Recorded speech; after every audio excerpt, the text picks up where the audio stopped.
बहुत ही बढ़िया महसूस होता है सर। हमें तो ये पता नहीं पड़ता कि हम परिवार के साथ हैं भी या नहीं है। हमें तो एक इनके साथ ही अपना परिवार सा ही महसूस होता है। ज़्यादातर मानसिक अवस्था वाले लोग हैं जो मंद बुद्धि होते हैं, बेचारे ईश्वरीय प्राणी, ये वो ऐसे लोग हैं। घट भी जाते हैं, बढ़ भी जाते हैं, कुछ प्रभु जी का परिवार भी मिल जाता है, कुछ प्रभु जी को नए भी रेस्क्यू करके लाते हैं। मेडिसिन सर हमारी जीएस मेडिकल कॉलेज है, काफ़ी सहायता करती है। अपनी बाकी मेडिसिन अपने भरतपुर आश्रम से आती हैं। वो सब ठाकुर जी की कृपा से वो जो कुछ भी होता है वो अपना स्वयं दे देते हैं। हमें किसी से ना तो मांगना होता है ना किसी से कहना होता है, ठाकुर जी स्वयं दे देते हैं हमें। अब तक 59 लोगों को मिला चुके हैं हम अपने जिनका परिवार मिल चुका है, तो उनको 59 लोगों से मिला चुके हैं।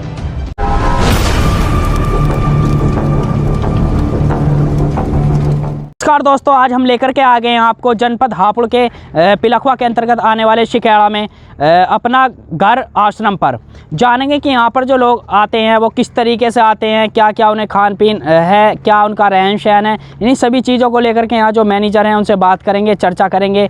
आज हम ऐसी खबर आपके साथ लेकर के आते रहते हैं, दिखाते रहते हैं कि क्या क्या परिस्थिति में लोग जी रहे हैं, कैसा कैसा उनका रहन सहन है, क्या खान पीन है, कैसे कैसी समस्याओं से गुजर रहे हैं। इन्हीं सभी चीज़ों को लेकर के आज रूबरू कराएंगे यहाँ के मैनेजर। क्या नाम है आपका? मेरा शुभ नाम दीपू है। ये अपना घर आश्रम जो है कहाँ पर स्थित है? ये अपना घर आश्रम पिलखवा सिकेड़ी के अंदर है। ये एक चीज़ बताएं, यहाँ पर जो लोग आए हुए हैं कितनी संख्या में होंगे यहाँ पर? सर इस टाइम प्रभु जी की संख्या है 159। अच्छा, जैसा कि 159 है, आप काउंटिंग करके आपने बताया कि 159 है। क्या 159 में से जनसंख्या इनकी घट भी जाती है? जैसे कि आप देखना जाए अपने घर परिवार में चले जाते हो, आप मिला सकते हो इनके? हाँ सर, कुछ लोग घट भी जाते हैं, बढ़ भी जाते हैं, कुछ प्रभु जी का परिवार भी मिल जाता है, कुछ प्रभु जी को नए भी रेस्क्यू करके लाते हैं। एक चीज़ बताएं, इनके रहन सहन खान पीन कैसा रहता है, उसके बारे में जानकारी दे सकते हैं कुछ? जी बिल्कुल सर, सुबह इनका खान पीन का सिस्टम है। सुबह इनको नहलाया जाता है, उसके बाद इनका नाश्ता कराया जाता है, उसके बाद इनकी दवाइयाँ दी जाती हैं। दवाइयाँ दे जाने के बाद दोपहर का इनका खाना होता है। खाना होने के बाद दोपहर का फिर इनका नाश्ता होता है। शाम का फिर खाना होने के बाद तब जाके इनको मेडिसिन देने के बाद तब इनको रिलैक्स दिया जाता है। एक चीज़ बताएं, नाश्ते में क्या क्या दिया जाता है इन्हें, बता सकते हैं आप? नाश्ते में सर जैसे कि मान लीजिए दूध दलिया हो गया, पोहा चाय हो गई, नमकीन चने हो गए, दूध सेवई हो गई, अंडे और भी उपकरण और भी सामान है जो इनको बनता है। नाश्ता किस टाइम कराते हैं आप? सुबह का नाश्ता होता है सर 8 से 8:30 के बीच में, और शाम का नाश्ता होता है 3 से 3:30 के बीच में। खाना किस टाइम देते हैं आप इन्हें? खाने का समय रहता है सर 11:30 से 12, और शाम के खाने का समय रहता है 5:30 से 6। एक चीज़ बता सकते हैं, खाने में जो दी जाती है इन्हें, खाने की जो व्यवस्था है, खाने में जो दिया जाता है इन्हें, वो क्या क्या दिया जाता है? सर खाने में जैसे कि मान लो दाल है, चावल है, सब्जी है, रोटी है, कोई मिष्ठान है, एक खीर है या हलवा है, वो सब कुछ दिया जाता है। एक चीज़ बताएं, जैसा कि अब बीमारी चल रही है, मौसम में बदलाव आ रहा है, चेंज हो रहा है मौसम, तो स्वास्थ्य खराब होने की वजह से इनके मेडिसिन वगैरह जो होती हैं वो कहाँ से उपलब्ध कराते हैं आप? मेडिसिन सर हमारी जीएस मेडिकल कॉलेज है, काफ़ी सहायता करती है। अपनी बाकी मेडिसिन अपने भरतपुर आश्रम से आती हैं, और कोई भी असुविधा होती है तो अपनी सरस्वती मेडिकल टीम भी तैयार रहती है। बाकी मेडिकल स्टाफ जहाँ 24 घंटे रहता ही है हमारा।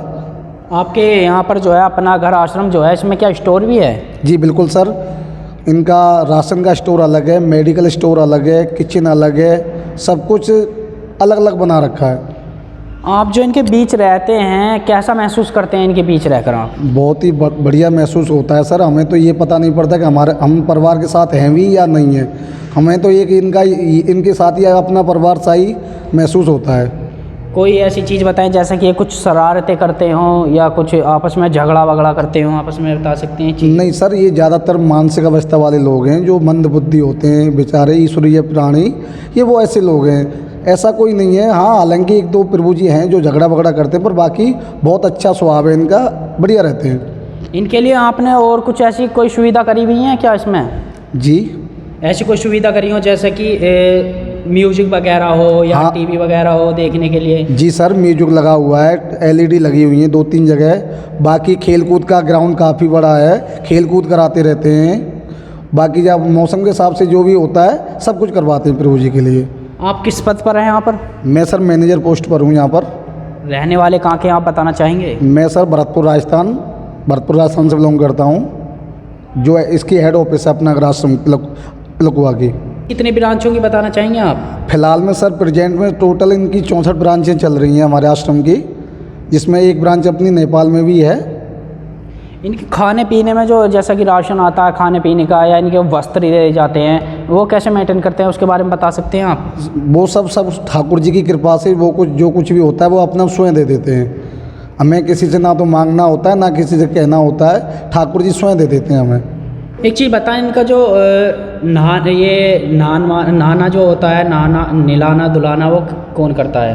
ये सर जो प्रभु जी स्वस्थ हैं वो तो स्वयं नहा लेते हैं, बाकी सब स्टाफ मेंटेन करता है। जो प्रभु जी नहीं नहा पाते हैं उनको सभी को स्टाफ ही नहलाता है। सर्फ साबुन जो भी यूज होता है बड़ी प्रेम भाव से नहलाया जाता है सभी प्रभु जी को। लगभग कितना स्टाफ होगा यहाँ पर? लमसम सर 15 का स्टाफ है, जिसमें टोटल सभी आ जाते हैं। लगभग 15 का स्टाफ है, सभी आ जाते हैं। जी सर। तो एक चीज़ बताएं, यहाँ जो हैं स्टाफ है, स्टाफ के छुट्टी पर भी रहते हैं? हाँ सर, कोई जैसे मान लो कोई अर्जेंट काम होता है तो एक दो स्टाफ छुट्टी पर भी चला जाता है, पर बाकी दूसरा स्टाफ मेंटेन कर लेता है उसको। अच्छा, ये स्टाफ जो रहता है यहीं पर रहता है परमानेंट, या कहीं अप डाउन करता रहता है? आस लोकल वोकल के हों जो? हाँ सर, कुछ लोग यहाँ लोकल स्टाफ है भैया, बाकी सब भरतपुर स्टाफ से ही हैं, भरतपुर से ही हैं सभी स्टाफ जो 24 घंटे यहीं रहते हैं। मतलब ये जो खाना खाते हैं, क्या उसी में से आप खाना खाते हैं, या आपका खाना जो आपका स्टाफ है उनके लिए खाना अलग से डिवाइड किया जाता है? नहीं सर, जो प्रभु जी के लिए खाना बनता है वही स्टाफ के लिए खाना बनता है। खाना बड़ा ही स्वादिष्ट एवं महत्वपूर्ण है, बहुत बढ़िया है। सभी प्रसाद लेके जाते हैं यहाँ से। क्या आपने इसमें CCTV कैमरे भी लगवाए हुए हैं? जी बिल्कुल सर, इसमें CCTV कैमरे 26 लगे हुए हैं टोटल। ये जो लोग यहाँ पर रहते हैं, क्या इन्हें अपने परिवार से, कुछ परिवार से मिला चुके हैं आप? हाँ सर, अब तक 59 लोगों को मिला चुके हैं हम अपने जिनका परिवार मिल चुका है, तो उनको 59 लोगों से मिला चुके हैं। आपके आश्रम तक का जो सफ़र इनका तय होता है वो किस कारण से होता है, कैसे होता है, बता सकते हैं आप यहाँ तक जो पहुँचते हैं? जी बिल्कुल सर, जैसे कि सर कोई भी, जैसे मान लो हमें कोई कॉल आती है तो हम कॉल के थ्रू जाते हैं। जैसे कहीं भी प्रभु जी पड़ा हुआ है कोई लावारिस अवस्था में, तो पहले हम वहाँ जाते हैं, वहाँ जाके प्रभु जी को रेस्क्यू करेंगे। रेस्क्यू करने के बाद पुलिस में वेरिफिकेशन देते हैं कि सर हमने इस नाम का व्यक्ति यहाँ से रेस्क्यू किया है। क्या इनसे भी आप कोई दस्तावेज या डॉक्यूमेंट्स लेते हो? नहीं सर, इनका कोई डॉक्यूमेंट नहीं है, ना कोई इनकी कोई दस्तावेज। इनकी खाली एक पुलिस वेरिफिकेशन की जाती है, उसके बाद जो भी कागज़ कार्रवाई होती है सभी आश्रम की होती है। आपको संपर्क किस नंबर से करते हैं, वो संपर्क नंबर बता सकते हैं आप? जी, आश्रम का ऑफिस नंबर है 79 83 92 51 20। 79 83 92 51 20। बने रहिए हमारे न्यूज़ इंडिया फर्स्ट के साथ। गुलजार अली के साथ शिवा आजाद की खास रिपोर्ट।